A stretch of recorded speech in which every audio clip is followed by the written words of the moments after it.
भारत पर मोटा टैरिफ लगाकर अमेरिकी प्रेसिडेंट डोनाल्ड ट्रंप ने भारत अमेरिका के संबंधों को ताक पर रख दिया और डेमोक्रेट्स के अमेरिकी सदन की विदेश मामलों की समिति ने राष्ट्रपति डोनाल्ड ट्रंप और उनके प्रशासन के भारत को नुकसान पहुंचाने की आलोचना की है। नमस्कार, मैं हूं आशीष त्रिपाठी। अपने कदम से अपनों में घिरे डोनाल्ड ट्रंप दरअसल भारत पर रूसी तेल की खरीद पर यूक्रेन युद्ध में रूस की आर्थिक मदद का आरोप लगाते हुए भारत पर 50% टैरिफ उन्होंने लगा दिया। वहीं अमेरिकी दल ने भारत के साथ ट्रेड डील को लेकर चल रही बातचीत के अगले दौर को भी स्थगित कर दिया है। इन नीतियों की वजह से अब ट्रंप को घर में ही विरोध का सामना करना पड़ रहा है। अमेरिकी राजनेताओं और विशेषज्ञों ने ट्रंप की टैरिफ नीतियों और भारत पर लगाए गए शुल्क की कड़ी आलोचना की है। बुधवार से भारत कर अतिरिक्त 25% टैरिफ लागू होने के बाद कई अमेरिकी सांसदों, राजनयिकों, विशेषज्ञों ने चेतावनी दी है कि यह कदम अमेरिका की सबसे महत्वपूर्ण राजनीतिक साझेदारियों में से एक को नुकसान पहुंचा सकता है।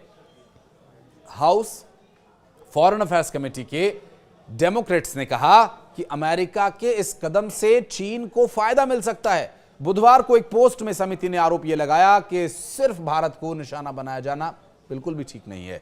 पोस्ट में उन्होंने कहा लिख करके कि टैरिफ के साथ सिर्फ भारत पर ध्यान केंद्रित करने का ट्रंप का फैसला अमेरिकियों को नुकसान पहुंचा रहा है और इस प्रक्रिया में अमेरिका भारत संबंध खराब हो रहे हैं। पोस्ट में आगे लिखा गया कि अगर ट्रंप प्रशासन रूसी तेल खरीदार बन रहा है और रूसी तेल खरीदने वाले हर देश पर अतिरिक्त प्रतिबंध की धमकी का विकल्प चुनता है तो बात अलग होती, लेकिन सिर्फ भारत पर ही ध्यान केंद्रित करने का यह फैसला लेना, इसका नतीजा ठीक नहीं होगा। शायद यह भ्रामक नीतिगत फैसला हो सकता है। रूसी तेल का सबसे बड़ा आयातक चीन अभी भी रियायती दरों पर तेल खरीद रहा है और अब तक उसे ऐसी सजा क्यों नहीं दी गई।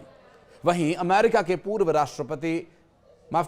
उपराष्ट्रपति माइक पेंस ने भी ट्रंप की नीति की आलोचना की है। पेंस ने सोशल मीडिया पर एक पोस्ट में कहा कि अमेरिकी कंपनियां और अमेरिकी उपभोक्ता अमेरिकी टैरिफ की कीमत चुका रहे हैं। पेंस ने एक लेख भी शेयर किया जिसमें बताया गया कि कैसे फोर्ड ने अपनी ज्यादातर गाड़ियां अमेरिका में बनाई, इसके बावजूद सिर्फ 3 महीनों में ही $80 करोड़ का टैरिफ चुकाया गया।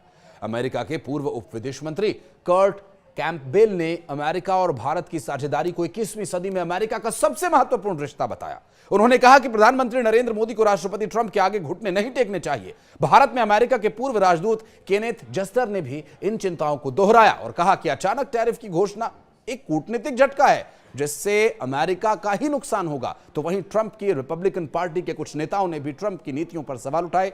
पूर्व संयुक्त राष्ट्र राजदूत और विदेश मंत्री पद के उम्मीदवार निकी हेली ने हाल ही में कहा कि व्यापार को लेकर भारत के साथ संबंधों को कमजोर करना एक रणनीतिक आपदा होगी जिससे चीन का मुकाबला करने की अमेरिका की क्षमता को नुकसान पहुंच सकता है। और ट्रंप के राष्ट्रीय सुरक्षा सलाहकार रहे जॉन बोल्टन ने टैरिफ को लेकर के जो बयान दिया उससे भी आप हैरान रह जाएंगे। उन्होंने कहा यह एक गलती है।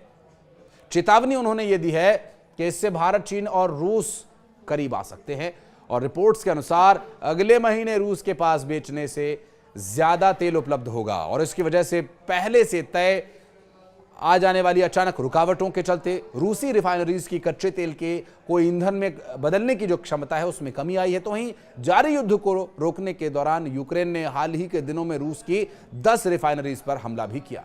आंकड़े बताते हैं कि इसके चलते रूस की ऑयल रिफाइनरी करने की जो क्षमता है वो 17% तक प्रभावित हुई है। साल 2022 में शुरू हुई इस सैन्य कार्रवाई के बाद रूस पर पश्चिम के कई देशों ने प्रतिबंध लगाया हुआ है और इस दौरान भारत रूसी तेल का सबसे बड़ा खरीदार बनकर सामने आया था। हालांकि अब अमेरिकी सरकार इस लेन देन पर आपत्ति जता रही है।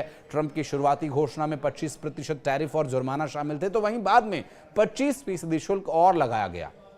इस लिहाज से भारत पर कुल टैरिफ 50% पहुंच गया।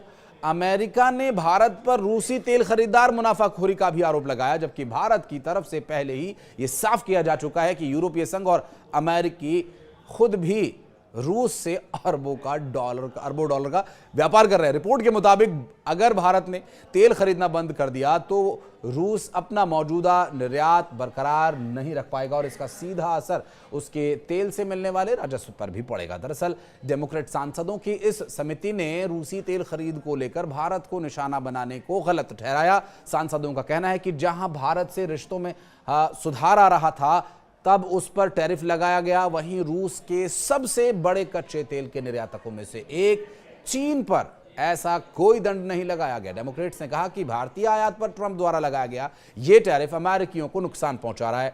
पिछले 2 दशकों से भारत और अमेरिका के रिश्तों में जो सुधार आया था उसको भी बहुत नुकसान पहुंचा है। पैनल ने न्यूयॉर्क टाइम्स की एक रिपोर्ट का हवाला भी दिया जिसमें यह कहा गया था कि अगर ट्रंप प्रशासन रूसी तेल खरीदने वाले किसी भी देश पर द्वितीयक प्रतिबंधों की धमकी को लागू करने का विकल्प चुनता है तो यह बात अलग होती, लेकिन सिर्फ भारत पर एक्शन लेना बिल्कुल भी ठीक नहीं है। पैनल के द्वारा दिया गया यह बयान निश्चित रूप से डोनाल्ड ट्रंप को चौतरफा घेरने की रणनीति के तौर पर भी देखा जा रहा है। और लेकिन ऐसा अगर हो रहा है और ऐसा हो, क्योंकि अगर ऐसा होता रहा तो इस पर विचार करने पर पता चलेगा कि पहले कार्यकाल के जो दौरान अधिकारी हैं उनके बयान से भी ये बात सामने आ रही है कि ट्रंप अभी अपनी मनमानी में लग गए हैं।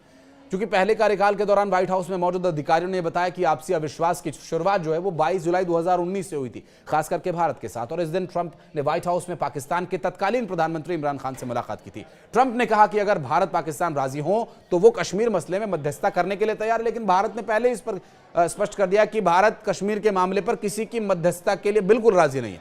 ट्रंप ने दावा किया कि पीएम मोदी उनसे इस मामले में भूमिका निभाने को कह चुके हैं। ट्रंप की भारतीय उपमहाद्वीप के बारे में समझ तब कच्ची थी और इसके दावे से भारत हैरान था और इस तरफ से तुरंत खंडन भी कर दिया गया। असल में भारत हमेशा से कश्मीर को द्विपक्षीय मुद्दा मानता है और ऐसी घटनाएं हुई जिससे कुछ एक घटनाएं ऐसी भी हुई जिससे अंदाजा लग रहा है कि ट्रंप शायद वो खुशफहमी का शिकार भी हो गए हो सकते हैं। बहरहाल आप इस बारे में क्या सोचते हैं ये जरूर बताइएगा।